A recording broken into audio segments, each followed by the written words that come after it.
Well, we're looking here at Ecclesiastes. This is in what's called the poetical section of your Old Testament, historical section, Genesis through Nehemiah, prophetic, Isaiah through Malachi, and right in the middle you have what is called the poetic. It could be called the philosophic.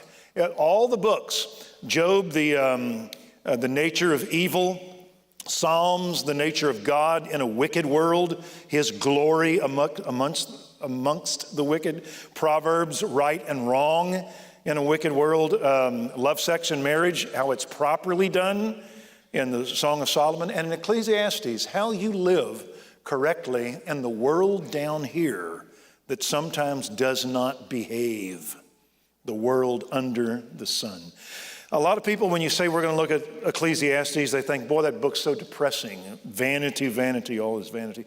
But to the Jews, two of the books that were questioned as to whether be in the Jewish canon of books were Song of Solomon and Ecclesiastes. Song of Solomon was so amorous, they thought this can't be of God. And the book of Ecclesiastes says 6 times in the book to eat and drink and enjoy today, enjoy the wife of your youth, enjoy your job, enjoy just the joy of being alive. It says it 6 times in 12 chapters. And so the Jews felt that the book was too worldly, what do you even call it, hedonistic and pleasureful. They weren't. So we think it's depressing. The Jews said, this is just too happy a book to be of God. But let me tell you what this book is about. This can help you. One key is that the word Yahweh, the covenant name for God, Lord, Yahweh, is not used in the book. It's the generic name Elohim, or God. As a matter of fact, a reference to the Jewish law is only mentioned in passing in chapter 5 about going up to the temple. And so this is not a book that is just a Jew would pick it up and understand it. It's a book that is, one fellow said, it's an evangelistic tract to all the world by a fellow named Solomon that had more access to the world. His 700 wives were not right, obviously, but they were Gentiles to make trade and pagan alliances to expand his borders. Nobody knew what Solomon knew about worldly knowledge at that time. And so this is an evangelistic tract to all men. And what it's about is, and this is a term he uses in the book that is used nowhere else in the Bible, it's called life under the sun. It's not talking about eternal rewards and eternal perspective and the souls of men and the Great Commission. That's another sermon for another day. This is talking about life down here, a life that is enigmatic and sometimes doesn't make sense, where good guys die of cancer young and wicked guys live to be 90. And so a world where it can up and bite you even though you do everything right, about navigating life under the sun. It's a term Solomon's going to use for the life down here. It's called the grievous task that God has given to the sons of Adam. It can be painful. It's a life where we all die, where we lose everything. Naked we came into the world, and naked we shall depart. Where we're forgotten, where the grass grows over our tombstones, and people forget who we are, where men can tend to evil, where there are no ultimate answers if you don't have a Bible. If you don't have a Bible, there are no ultimate answers to the quandaries of life, where the righteous can suffer and the wicked are seemingly rewarded. Johnny Christian doesn't score the touchdown all the time. Paul the pagan doesn't always fumble. Life can be mixed up. So how do we live in a fallen world that doesn't cooperate? Well, let's take a look at it. In verse 1, the words of, the Hebrew calls him the Koheleth, the preacher. The Jewish name for the book is simply called Koheleth, the preacher. Jewish philosophy doesn't begin with man like Rodin's thinker. He's thinking where he hid his clothes, if you remember, if you've ever seen that. It's not Rodin's thinker. It's the preacher. It has answers. It doesn't just have questions and quandaries. And so this is the preacher. And he's the son of David, the king in Jerusalem. It is Solomon. And that's very important because Solomon was the wealthiest, wisest, most knowledgeable, mightiest, most indulged man on earth. Had 700 wives. I said in our men's Bible study years ago, I was teaching this book, and I said, you know, that's a different woman every night for 2 years. And Jim Hill, if you know him, he said, no, it's 2 women a day for a year. That's the way Jim Hill was thinking. And I'm embarrassed that I would have to share that with you. And so the idea is that if this is true for Solomon, if Solomon can't find meaning in life down here without God, then no one can. No one will have the money, the hedonistic possibilities, the possessions, the power, the knowledge that this man has. Francis Schaeffer said that Solomon was a man that God put in a philosophic time machine and projected him into the future. And he tries everything that you can try to find meaning. The name God isn't mentioned, but once in passing until the end of chapter 2. It's talking about life down here without God. And Francis Schaeffer said God projected Solomon in a philosophic time machine to try everything and to come back to us and to say there's nothing out there. There's nothing in human knowledge, human pleasure, or human materialism that can let you find meaning. It's like a guy going to Mars and coming back and saying there's no life there. You're going to have to trust God. So let's take a look at this book. In verse 2, he begins very pessimistically. Vanity of vanities, says Koheleth. Vanity of vanities, all is vanity. This is a Hebraism. Holy of holies means the holiest of all places. Vanity of vanities means vanity of plural. Vanities, all of the sum total individual aspects of life are vain. And when you bring it together into a cohesive whole, all of life is vain. It doesn't mean meaningless. That's not what vanity means. The next verse, in verse 3, explains what vanity means. What? Now you got a word there. My word is the word advantage. Y'all got that? Some of you may have a word P-R-O-F-I-T. What profit? That's the Hebrew. It means that when you live your life down here under the sun and you die, how much will you leave behind? How much? Everything. How much will you take with you? Nothing. Naked we came, and naked we shall depart. And so you and I are going to lose everything. What about spiritual rewards? Another sermon for another day. We're talking about life under the sun. And man has no profit. He will not come out in the black. I'll give you a way to think about this. How many of you know the name of your grandparents? Raise your hand. Me too. I know the names of my grandparents. How many of you know the names of your grandparents' grandparents? A couple of you. A whole generation is gone. We don't know their names. Now, how many of you have grandchildren? Would you raise your hand? Me too. Got 6. Your grandchildren's grandchildren, you're going to be the otherwise unknown human beings. When I get your grandchildren and they become grandparents, their grandchildren, I will ask, do you know who they are? And they will not know who you are. Let's close in a word of prayer. The grass is going to cover you up, okay? And so, in this world where you will lose everything, Mark Twain said the world will lament you for an hour and forget you forever. And so, verse 3, what profit does a man? Why are we doing all this? We're like little dung beetles just building this big thing with no earthly idea of why we're doing it. In verse 4, he says, let me explain to you what I mean by what advantage, by vanity. A generation goes, they die, and a generation comes, then they die, and another generation comes, then they die. And they just keep coming, and you die, but the world just keeps on going. In verse 4, the earth remains forever while you die and go into the sod. That is why Edgar Allan Poe wrote a poem one time about the mightiest of all creatures.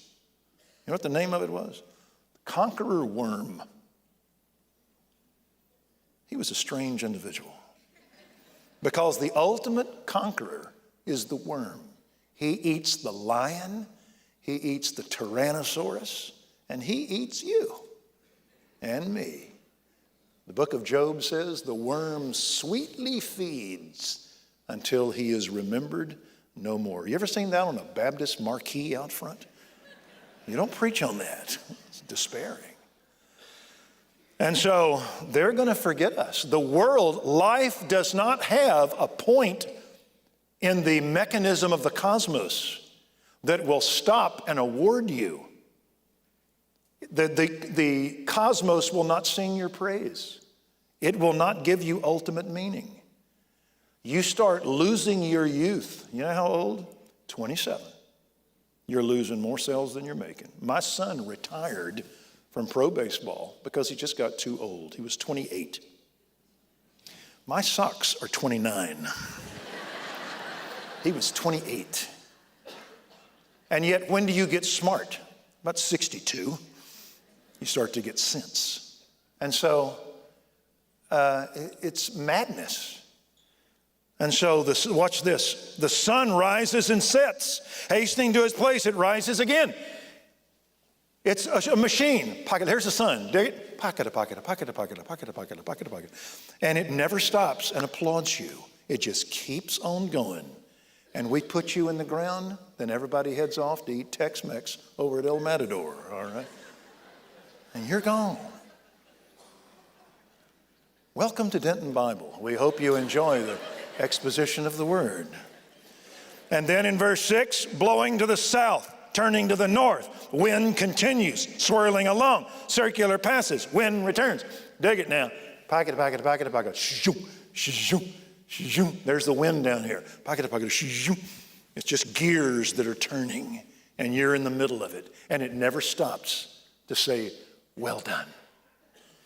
In verse 7, the rivers flow into the sea, but the sea is not full. How come?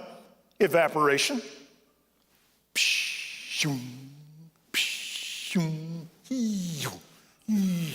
Pocket, pocket, pocket, pocket.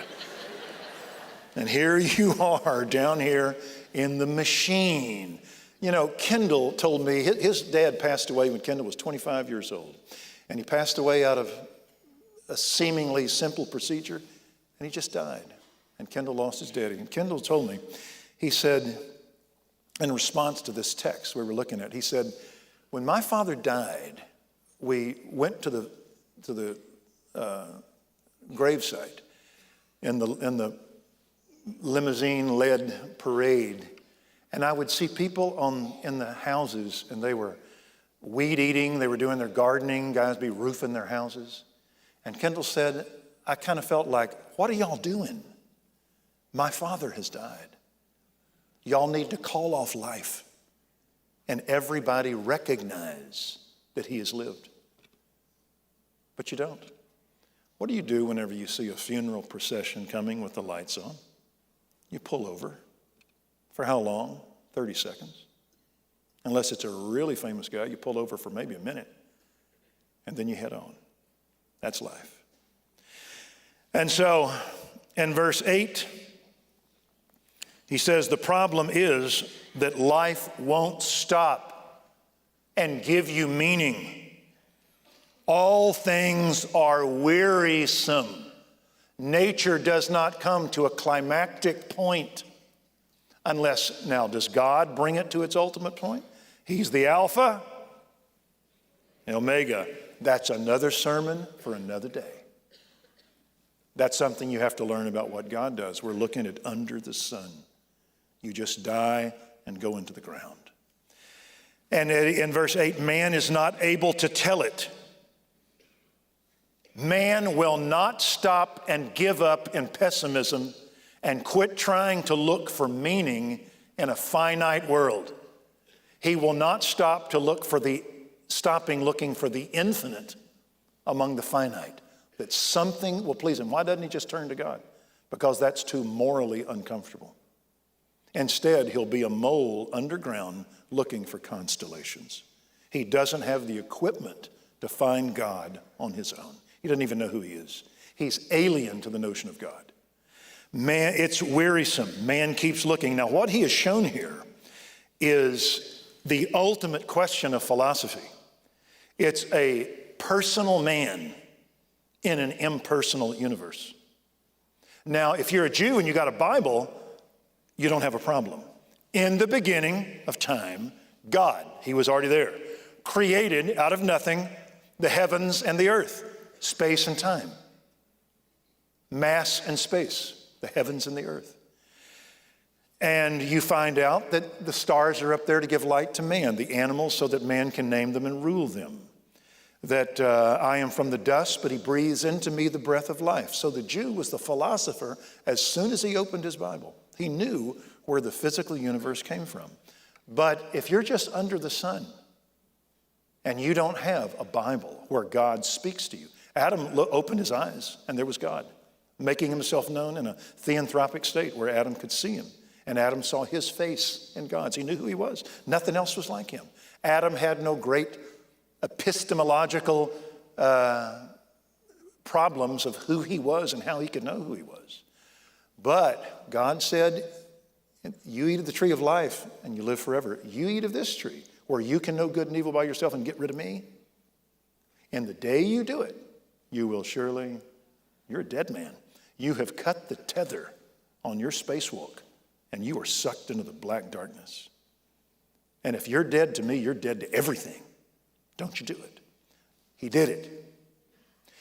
And so, this problem of how does a person that loves and cries and feels, and I have a conscience, I have a longing to love and to be loved, how do I find meaning in this universe that is impersonal? You know what Sigmund Freud said?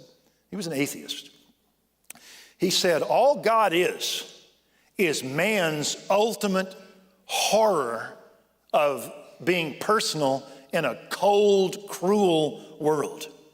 And what he does is he projects his greatest hopes that there's somebody like him out there. God is man's projection of himself. God didn't create man, according to Freud. Man created God. Crazy? Yeah, but he said that's the ultimate question that men have to deal with. That I'm a cosmic orphan in a universe that does not speak back. I would have said, Sigmund, read your Bible. But he didn't. And so, this is the issue, the greatest issue of life. Who am I? And why am I here? Is there life after death? And how can I know? All men are instinctive philosophers. That's why they get depressed when they can't find answers. And so, verse 8, man is still going to be looking. The eye isn't satisfied with seeing. I'm going to keep looking down here till I can find something. If I'm a 15th century European, I'll try to go to the west. Maybe over here I will find mermaids and creatures that will give me meaning. And then we tried all philosophy and we ran out. So in the 60s, we tried drugs. Maybe I can take something that will give me a cosmic consciousness. That didn't work. We looked at Eastern mysticism. Maybe I'm God and everything else is God. Then that didn't work. So we just went to work for Merrill Lynch and watched the Brady Bunch. In the 70s, we said to heck with it and gave up on it. Well, man is going to keep looking. The eye isn't satisfied. He'll never find anything that is finite that will satisfy him. Do y'all know that that is why we had the 60s and the drug culture? It wasn't for recreation. The drug culture was after the failure of philosophy and the materialism of capitalism in the 50s. Maybe we can do something that goes to a different plane that we've never been on. Maybe LSD will help me. Maybe psilocybin. Maybe mushrooms down in Mexico, I can eat it and hit a state, an altered state of consciousness where I get in tune with who I am. Unquote, Timothy Leary, Harvard psychologist. And so that was why we started that. That's why there's such a preoccupation today. After everything, all philosophy's been tried, all governments have been tried, all pleasures have been tried. Nothing satisfies it, but we won't stop and look to God. We keep looking and we keep listening. Maybe somebody will tell me something that I can find meaning. That's why we're so preoccupied with UFOs. You ever wonder about that? People on Earth can't find it. Maybe Saturn can find it. And matter of fact, you ever heard of panspermia? It's the idea that man came about because of a UFO casting seed upon the earth, that humans grew out of it. And the guys on Jupiter are our ultimate fathers. Makes perfect sense. Remember what I said to you last week, where rationalism takes you? Irrationalism and insanity. And so, no, maybe there's a UFO out there that can tell us who we are. But like I said, I've seen the movies. They all eat you. As soon as they land, they eat you. Okay. See, everybody wants a UFO, but we want Baptist UFOs. We want Calvinist UFOs. They got to be holy men. All right. Well, in verse 9, that which has been the past is that which will be the future. That which has been done is that which will be done. All you're going to do is recycle old stuff unless you can hear a word from God. That's why when you look at the Bible for hope, you're hoping that someplace you'll see something that will say, and there were shepherds watching over their flocks by night, when suddenly an angel of Jehovah stood before them, and they were terribly afraid. And the angel said, "Do not be frightened.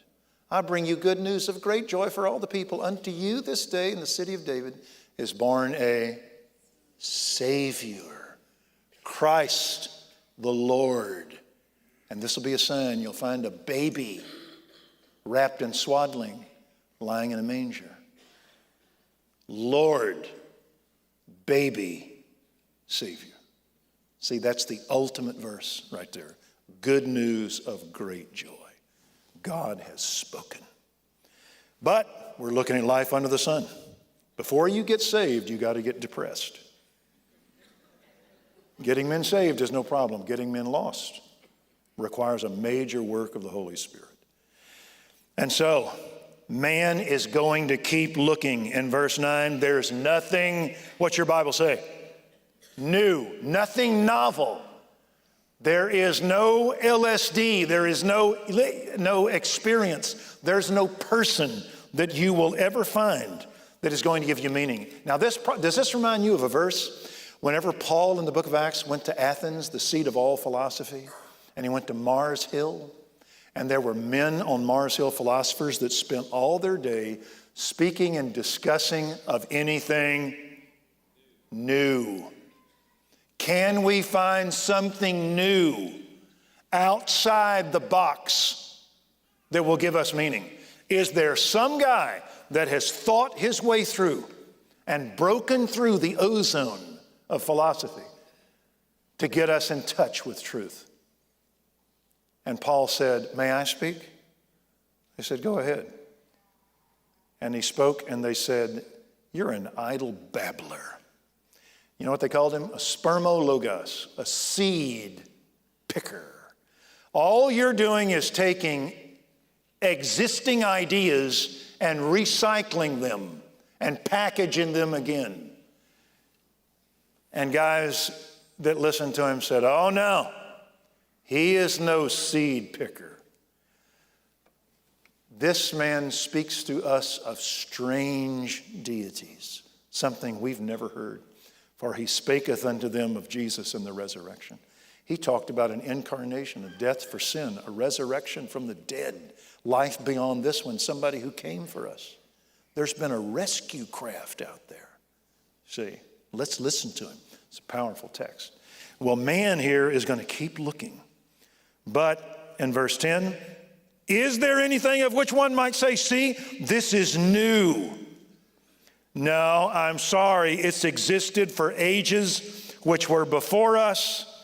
And in verse 10, there is no remembrance of earlier things, later things which will occur. There will be for them no remembrance of those that come later still. Past, present, future, and final. Everybody is going to say the same things. We are moles looking for constellations. We don't have the equipment to find them. Life under the sun is despairing. There's not going to be a fountain of youth. Ponce de Leon, I'm sorry, you're not going to find it. The Spanish came here hoping for immortality. Maybe we can find a fountain of youth. There's not going to be a golden fleece, Jason. There's not going to be Cibola in the cities of gold. There's not going to be a UFO. They will eat you. There's not going to be a secret society. You're not going to get in the Illuminati or the Masons or any place else that's going to give you some knowledge that nobody else has. There's no Stargate where you can find entrance to another world. No time travel, no astral projection, no drug, no pleasure that you're going to experience that's going to give you meaning. And there's no person. Single people, there's no single person out there that's going to give you meaning. Married people, if you ditch the one you got, nobody's going to take her place. You're going to marry a fallen human being. There's no school you're going to go to, no class that's going to enlighten you. When I was at North Texas, we had a class taught by a professor in cosmic consciousness. And he talked to rocks, like cosmic consciousness. Sometimes he would take astral projections out to different places and find meaning. Someone asked him in class, do they pay you with astral money? So man is not going to learn from history. Man is doomed under the sun, hoping for what he cannot find. Well, in verse 12 and following, Solomon's going to substantiate this, and he's going to say, I tried it. And I tried the three basic ways you can try to find meaning without God. Number one is intellectualism and learning everything you can learn. Number two is hedonism and enjoying every pleasure you can enjoy. And number three is materialism and surrounding you with all the stuff that you can find. In other words, your freshman year, your sophomore year, and your junior year. I'm going to try to learn everything, then I'm going to pledge a fraternity, and then I'm just going to make $1 million before I'm 30. Solomon says it's been tried. Watch this. I, the preacher, have been king over Israel in Jerusalem. I have everything at my fingertips. If I can't find it, nobody can find it. In verse 13, here's your first way to find meaning without God. I set my mind to seek and explore by wisdom concerning all that's been done under heaven. This isn't talking about divine wisdom. It's talking about using human reason to assay physical learning. Meaning that I'm going to study history, politics, religions, philosophy, art, architecture, travel, science, biology, geography, geology. I'm going to learn everything I can. That's why we call them degrees. I'm going to get higher and higher and higher. And he says what you're going to get is verse 13. He says that education without God is a grievous task. That, and the Hebrew says this, that God has given to the sons of Adam. Fallen men, you can study all you want, and you're not going to find anything. I mean, if they had a class that says, God speaks, take this and learn it, Bible. What would happen, though, if you had a class and some professor stopped through a lecture and said, incidentally, all this study on finance, biology, botany, astronomy, psychology, history, it's all down here under the sun. To find any ultimate meaning, you're going to have to know God and go to the Bible that speaks of the creation, the fall of man, the redemption through Christ, the new nature, resurrection from the dead, and the kingdom of God in new heavens. Now that's the Bible. What would happen if a teacher said that? He's gone. You can't say it. It's interesting that the only thing that will keep you from despair, a university is forbidden to speak. Tell me there's not a devil. And so Solomon says, it's a grievous task. I heard a guy say once that the saddest time of my life was when I graduated college and I got my degree and I walked across and I realized I just knew stuff. I didn't have any ultimate answers any more than when I came in. Well, in verse 14, Solomon says, I've seen all the works that have been done under heaven and the sun. It's vanity. It's striving after wind. It's a big handful of nothing once you got it. Because you can't, you're forbidden by the culture to learn about God. And man doesn't want to learn about God. He wants to keep looking down here for ultimate meaning to a life where I will lose everything. In verse 15, here's why it's striving after wind, because life, what is crooked, can't be straightened. Life is flawed. Why is it when you have children that they tend to evil? Oh, yes. You single people, don't look at me strange like that. You're never going to say to your children, hey, don't share so much. Keep the ball for yourself sometimes. Why did you hit your brother with that axe? And he'll give you 9 cogent reasons why he should have. If Jesus had been here, Jesus would have hit him with that axe. So he says, that kid is flawed. My husband is flawed. The nations are flawed. Why can a nation be smart enough to find out how to go to the moon and how to split the atom, but it can't deal with murders and divorce and human trafficking and child abuse? It's flawed. Why can we be so brilliant, but you can't shake a guy's hand and hope for honesty anymore? You got to get notaries, you got to get them to sign on the dotted line. What happened? Why is this thing screwed up? You don't have a class in college on good and evil. They can't tell you. They won't tell you because they don't know. And what is lacking can't be counted. The answers to everything. I can know the mathematics, the material, and the matter of history, the physical lower story. But what is lacking? Where did man come from? Where did woman come from? Where did kids come from? Why is there unity and diversity? Why does everything fit together? Why do people take in oxygen, give off CO2, and plants taking CO2 give off oxygen? Who did this? What is lacking can't be counted.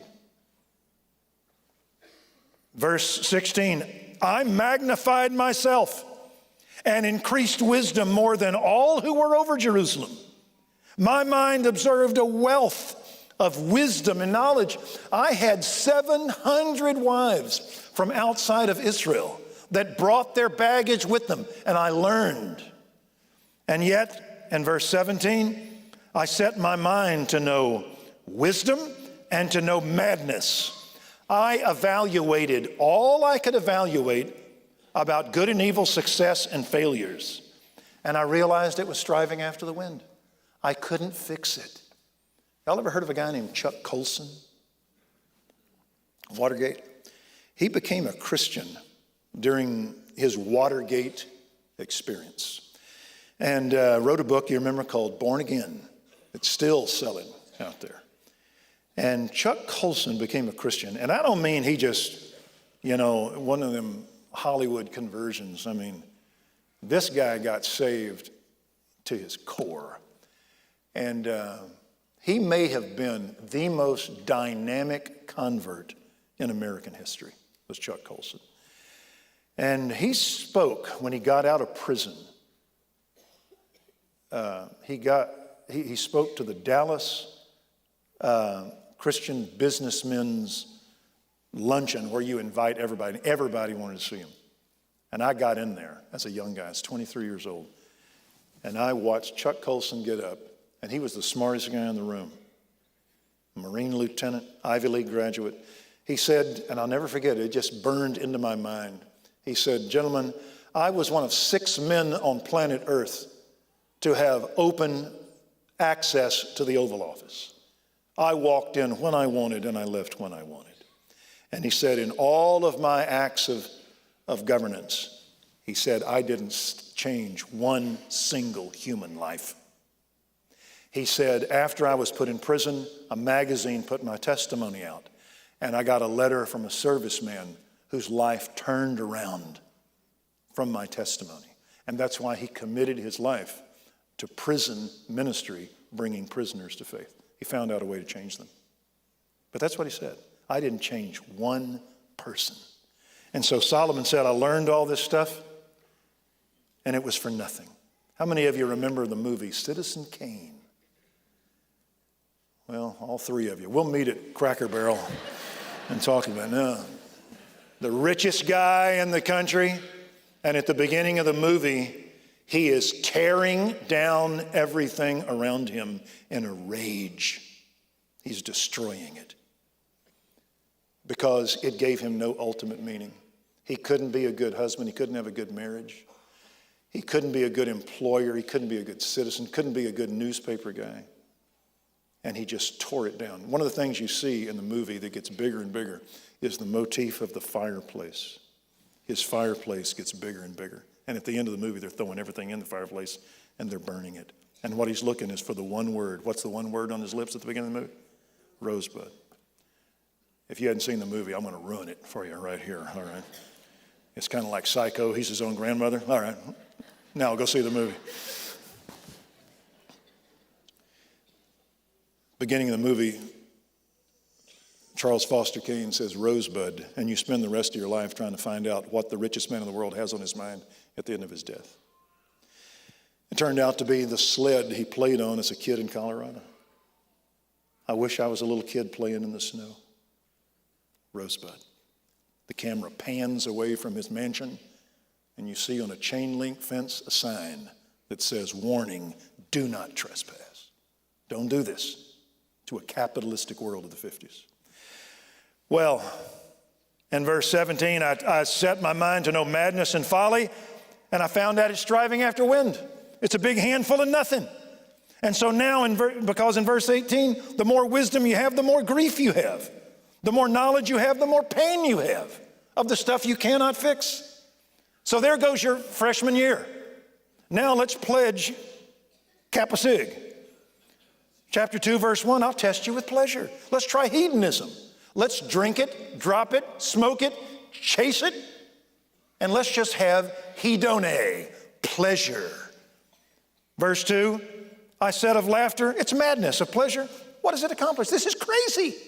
He said in verse 3, I explored with my mind how to stimulate my body with wine while my mind was guiding me. That means I got drunk and took notes. And I said, what good is this? You know, when I was a young pagan, I remember two things about me. I was bad in school. And yet, when I was a high school kid, I read the encyclopedias, all of them. I loved to learn, but I didn't know why you learned. And I went to school, and they could tell me Columbus sailed the ocean blue, but I didn't know why. And that's my grade point was a 2.3. And that's phys ed. And that's folk dance we're talking about. I think I told you before, I made a 7 on a genetics test. Anybody ever made a 7 on a test? It's a hard test. That was a C. We made fun of the 5s. Stupid 5. I made a 7. Because life didn't make any difference. I didn't know why it was here. All the individual stuff had no unity to it until I became a Christian. And now life made sense. And I loved to learn. And I raised it to like a 2.4. Got smarter. And you know what else I remember? Hedonism. I would go down to a place called the Lemon Tree Lounge down on Harry Hines. All right. And it wasn't a study. Well, I'd go down there with athletes, a bunch of guys on the team, and I tried hedonism, you know. And I would watch, you know, there's a bar, mirror behind the bar. And I would sit there while all the guys are chasing girls and the girls are trying to be chased, and you're there to get drunk or get high, and you start getting loaded about 10:30, and somebody's going to start a fight. And here I am down at the lounge, and I'm thinking I'm a long way from Herring Avenue Methodist Church in Waco, Texas. And ever so often, don't look at me like you don't know what I'm talking about right here. I would look at myself in the bar mirror, all right? And this was the 70s. You know, you remember hair, you had to get your blow dryer out and work on it for like an hour. Boy, I looked good. Had my raised heels. And I would just look at myself, drinking, chasing, doing stuff.